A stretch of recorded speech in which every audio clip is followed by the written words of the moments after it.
my name is Shana Keller, and welcome to Fall for the Book Festival, usually located in Virginia, but of course, with everything going on, this one is virtual. So a little bit about myself. I have been writing for over 20 years. I was born in Oklahoma. I love animals. I used to have a dog that I absolutely adored, and now I have 2 cats that drive me crazy, but I do love them. I'm a picture book author, and I currently have 3 books out there. My first one was Ticktock, Banneker's Clock, and that one is a story about Benjamin Banneker, and it is how he made a striking clock using a pocket watch and a pocket knife. The second story is Fly Firefly, and that one is about a memory Rachel Carson had when she witnessed a firefly trying to dive into the ocean. Third book I'm very excited to share with you today. It's called Bread for Words, a Frederick Douglass Story, illustrated by Kayla Stark. This is the story of Frederick Douglass and his path towards literacy. And literacy is the theme of this activity. So without further ado, let's read the story together.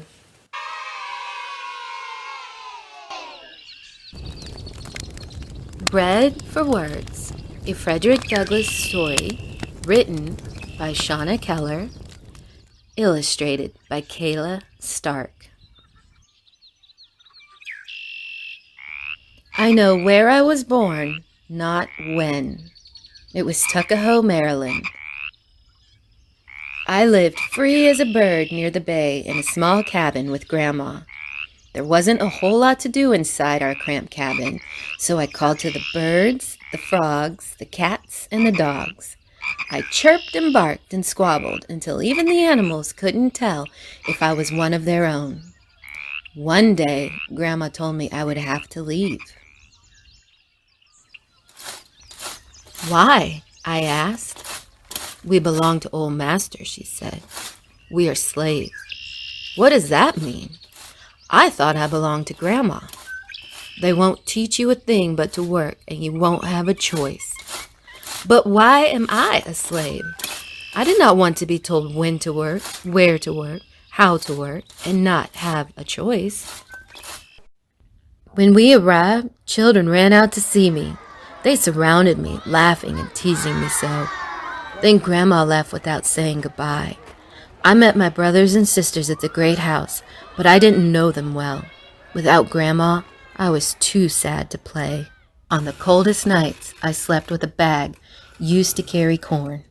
It wasn't long enough to cover my feet, so I put it over my head. I didn't have enough to eat or enough clothes to stay warm. To break free from slavery, I knew I had to learn how to write next. A new idea came to me in the shipyard. I watched the ship carpenters carve letters into pieces of wood to show which part of the ship it would be used for. I soon learned the names of these letters.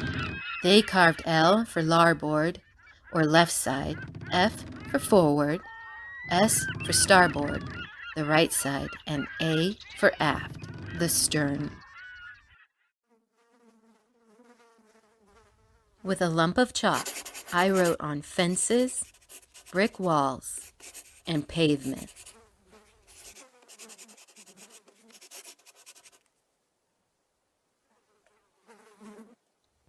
I copied these 4 letters until I could write them from memory.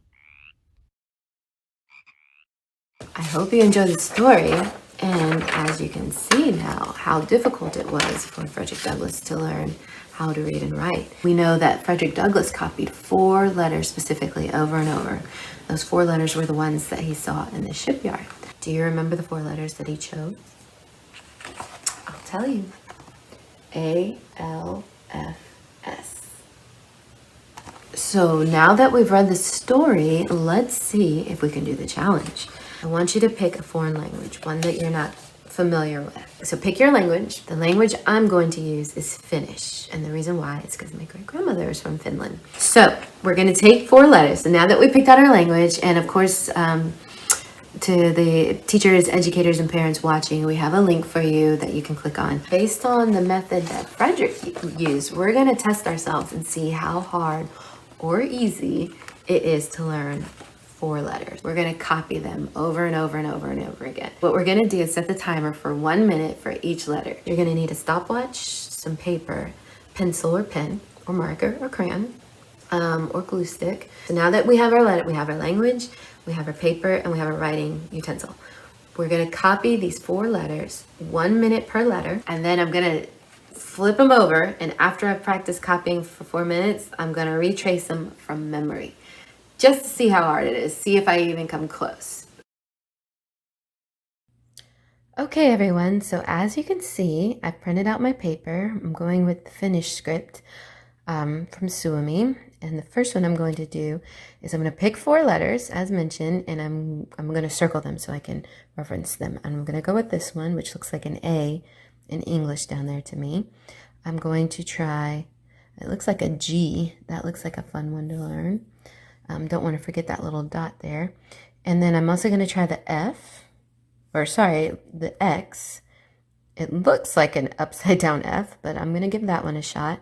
And then this version of a Q.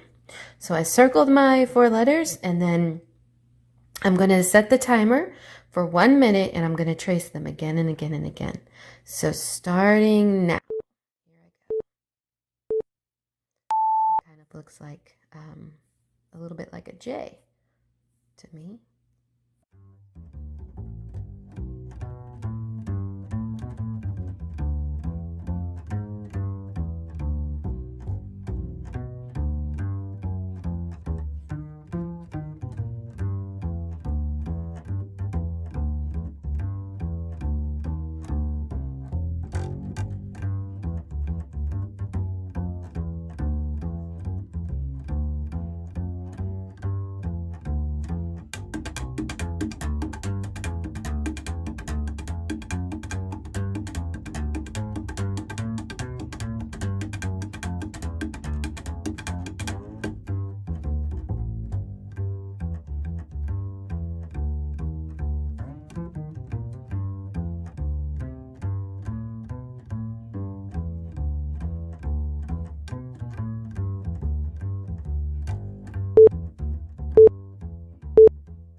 Okay, fantastic. There is my finish A.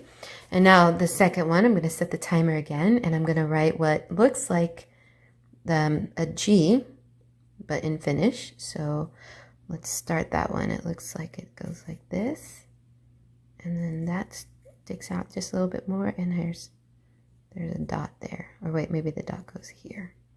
So we'll ignore that. Okay, so I'm going to trace this again and again. The dot. I wonder if I should erase that one so I don't learn the wrong way. Okay. Dot. A little further. Dot. Dot. I keep forgetting the dot, as you can see. Okay, keep your timers going. We'll be back in 60 seconds.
Okay, excellent. Now my third letter, the X over here, I'm going to give that one a try. Let's see, it looks a lot like this one, but it has 2 pieces to it and no dot at the bottom.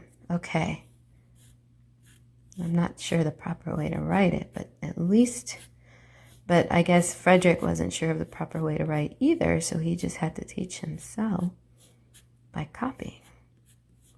So here we go, 60 seconds.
Okay. And my last letter, letter number 4, is a Q. So let's give that a shot. It's funny because I'm not used to writing this way. So it's taking me a while. I have my normal ways of writing, obviously in English. Okay. Let's set our timers again. Here we go.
All right, let's go get our next paper. So I'm going to take this one off. You can see I taped it so it wouldn't move as much.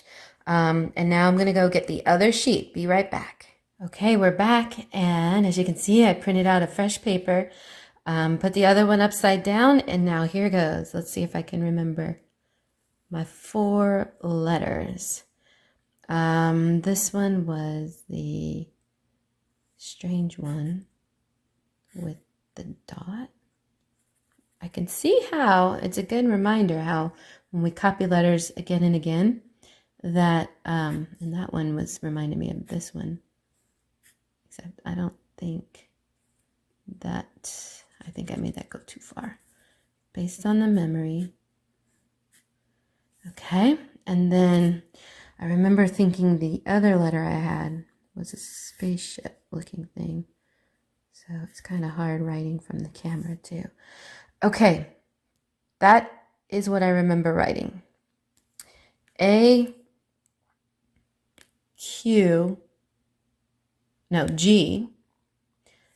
Q, X. So A, G, X, Q.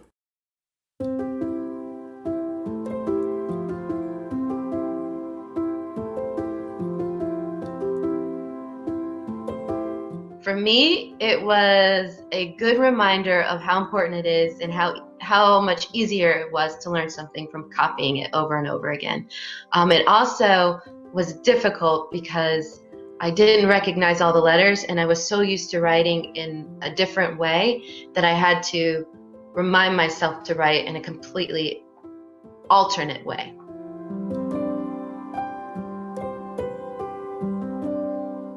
So when I first came across Frederick Douglass, it was back in high school, and then I lost track of that history until college, read his autobiographies, and then it went to the wayside many years later. And about 4 or 5 years ago, I came across an older book that was a biography about Frederick Douglass.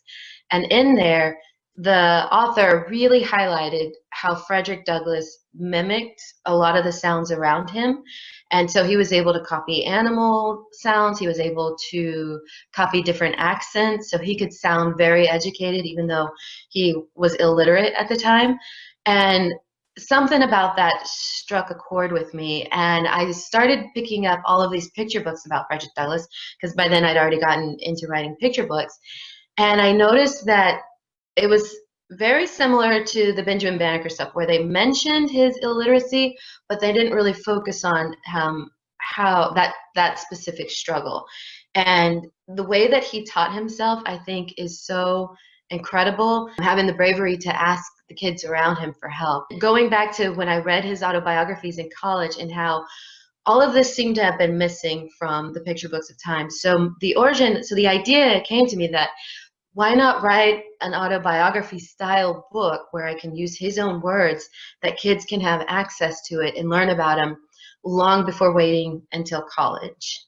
So that's where the idea came from.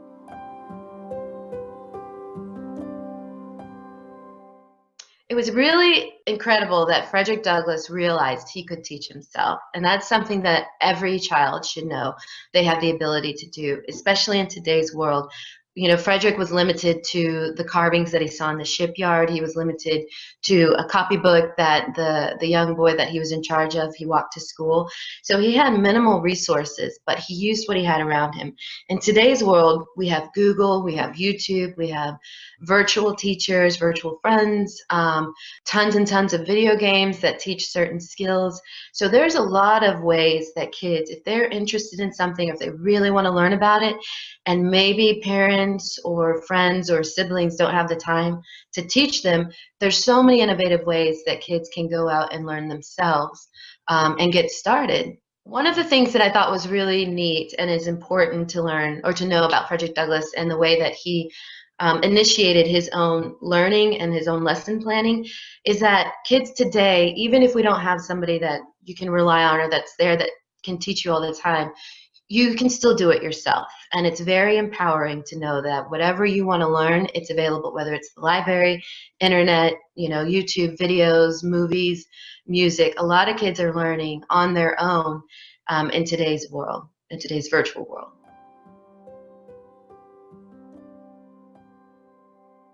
Frederick Douglass is incredibly important to know about because of his will to learn, his fight for freedom, the way he stood up for himself, even when it was hard to learn what was happening in the world around him, he still made a stance and he fought until his last day for civil rights, for freedoms, for equality.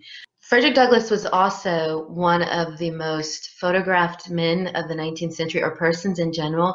So in today's world, we would have considered him a celebrity. And yet there aren't as many stories written about him as some of the other people that fought for freedom in our country, say like, the founding fathers, Thomas Jefferson, George Washington, that sort of thing. So Frederick Douglass does hold an important place in our history. This was a person that struggled in slavery, fought for his freedom, fought for those around him. He also taught other people around him that were willing to learn and take the risk against, the illegal aspects of learning how to read and write. He didn't care. He believed in equality. He fought for himself and for people till his last day. And even when emancipation was celebrated, he would speak around. He promoted civil rights, he promoted equality, and it wasn't just for African Americans. He actually was a big fighter for women's rights as well.